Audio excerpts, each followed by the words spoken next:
Hey, Bwana Yesu asifiwe, ndugu wapendwa. Nashukuru tena kuwa mbele yenu asubuhi ya leo. Niko katika maeneo ya kazi tayari, lakini nikaona nichukue muda niongee neno moja au mawili katika kutiana moyo kwa safari tulionayo ambayo ni ngumu ya kwenda mbinguni. Ambacho nitaka kusema na kuzungumza ni kusema kana kwamba, kwanza kabla ya kuzungumza, kama ni mara yako ya kwanza kunisikiliza au kunifuatilia, basi subscribe hapo na ulike video zangu, na Mungu atakwenda kukubariki. Mungu atakwenda kukutendea makuu. Nitaka kuzungumza neno moja tu ambalo wanadamu wengi wanafeli na kushindwa kusikiliza sauti ya Mungu. Farao aliufanya moyo wake mgumu pale alipoletewa ujumbe wa Mungu. Musa alizungumza naye mara kwa mara na kumuonyesha kile Mungu anachokitaka.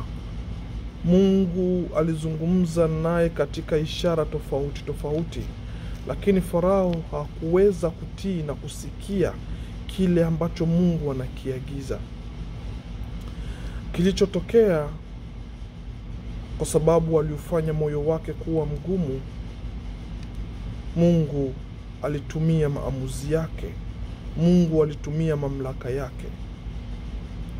Ngoja nikwambie mwana wa Mungu, inawezekana Mungu amekusemesha katika njia tofauti. Inawezekana Mungu amekuonya katika njia tofauti. Wacha uasherati, wacha uzinzi, wacha ukahaba, wacha wizi, wacha kusema uongo, wacha kushuhudia mabaya. Mungu amekusemesha katika njia tofauti. Mungu amekuonya katika njia tofauti, lakini hukutaka kusikia na wala haujataka kusikia. Ngoja nikwambie, hasira ya Mungu itakuwakia, kwa sababu Mungu wetu ni Mungu asiyechanganywa na mambo mengine. Kama umejitoa kusimama katika upande wa Mungu, basi jitahidi kufuata sauti ya Mungu, kwa sababu Mungu uonya. Mungu anaweza kuzungumza na wewe katika ndoto. Mungu anaweza kutumia katika jumbe kama hivi ninavyoongea. Ujumbe huu unaweza kuwa ni wako. Mungu nizungumze na wewe, kwamba amekuonya mara kadhaa katika tabia zako, katika mienendo yako na hali zako, lakini hutaki kusikia. Mwana wa Mungu, nikwambie, isikilize sauti ya Mungu, kwa sababu hasira yake inaweza ikakuwakia. Farao alipofanya moyo wake kuwa mgumu, na huko ametumiwa sauti kadhaa, ujumbe kadhaa. Musa amenena naye mara kwa mara. Musa amemonyesha hata ishara kwa matendo yale Mungu anayoyatenda, Mungu anayoyataka. Farao aliufanya moyo wake kuwa mgumu. Mwisho wa siku alianguka. Ufalme wa Farao ulianguka. Majeshi yake yaliangamia, kwa sababu hakutaka kutii sauti ya Mungu. Nawe unaweza ukaanguka. Unaweza ukaanguka vibaya. Unaweza ukajikuta upo katika moto mkali. Unaweza ukajikuta uko katika shimo ambalo ni nzito, kwa sababu umeshindwa tu kuitii sauti ya Mungu. Na kushauri mpendwa, jaribu kuisikiliza sauti ya Mungu na kuitii. Nyakati tulizonazo ni nyakati za siku za mwisho. Watakuja manabii wengi na uongo, na watawapotosha wengi. Mahali ulipo sasa hivi ni mahali sahihi. Acha kutangatanga katika makanisa. Acha kutangatanga kwenda huku katika makanisa. Mungu ni yule yule tu, asiyebadilika.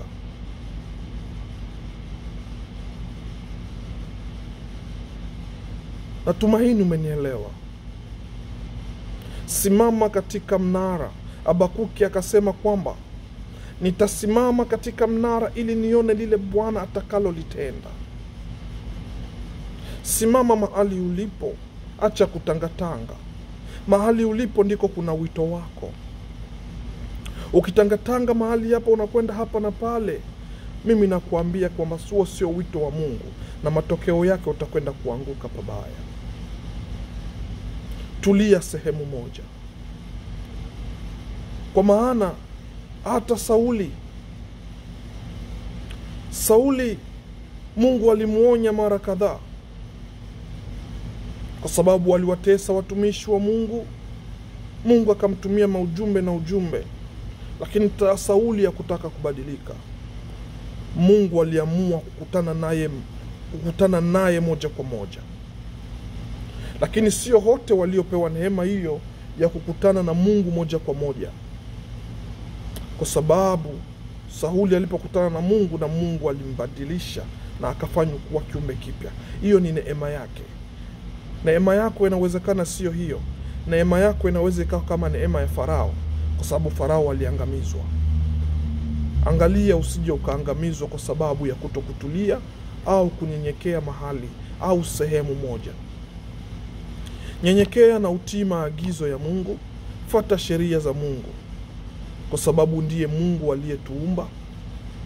Sikiliza sauti ya Mungu. Sikiliza Mungu anataka tufanye nini.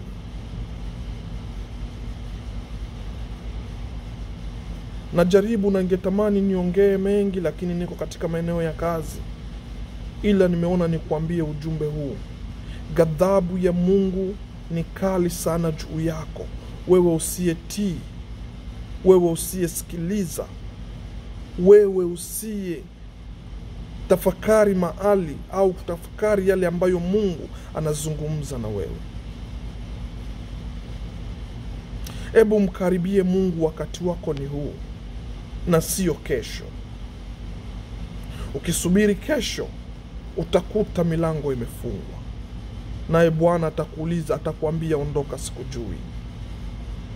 Ondoka, sikujui. Itakufaidikia nini ufanye anasa zote na kila kitu cha dunia hii, lakini ukose ufalme wa Mungu? Ufalme wa Mungu unapatikana kwa wenye nguvu. Upiganie ufalme wa mbinguni. Upiganie ufalme wa mbinguni. Tenda haki na utende mema. Sikiliza na utii amri za Mungu, nao utakula mema ya nchi. Na ufalme wa mbinguni utakuwa juu yako, kwa sababu umeupigania kwa nguvu zako zote. Ufalme wa mbinguni kuna furaha juu ya mtu mmoja atakayetubu. Wakati ni huu wa wewe kufanya maamuzi na kutubu yale yote ambayo yanakusumbua, yale yote ambayo yameujaza moyo wako, yale yote ambayo umepinga, yale yote maagizo ambayo umepinga ya Mungu. Wakati ni huu wa wewe kutii, wa wewe kubadilika na kutubu. Ukisubiri kesho utakuta milango imefungwa. Wanawali 10, 5 walikuwa wenye busara na 5 walikuwa wapumbavu. Walishindwa kuweka mafuta kwenye taa zao. 5 wapumbavu. Bwana harusi alipofika alikuta milango bwana harusi alipofika walikutwa taa zao zimezima. Walikutwa taa zao hazina mafuta tena.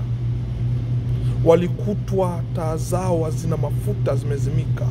Walishindwa watawasha nini ili wampokee bwana harusi. Na walipoingia ndani walikuta milango imefungwa, kwa sababu walienda kutafuta mafuta. Wakati ni huo wewe kubadilika, ili bwana harusi atakapokuja akute taa limewaka ndani yako, na wala asikute giza. Katafute mafuta. Yesu akasema, njoni kwangu nyote nami nitakwenda kuwapumzisha. Bado Yesu anakuita, muda ni huu. Yesu anakuita. Usifanye moyo wako kuwa mgumu kama Farao. Yesu bado anakuita katika wakati huu. Anasema, njoni tusemezane. Achana na mambo ya dunia. Achana na anasa, zitakusaidia kitu. Wakati ni huu wa wewe kutubu na kutafuta uso wa Mungu. Wakati ni huu wa wewe kutafuta uso wa Mungu. Ukisubiri kesho utakuta milango imefungwa. Angalia, usifananishwe na wanawali 5 waliokuwa wapumbavu. ambao walishindwa kutafuta mafuta mpaka dakika ya mwisho, wakajikuta wanakwenda harusini milango imefungwa.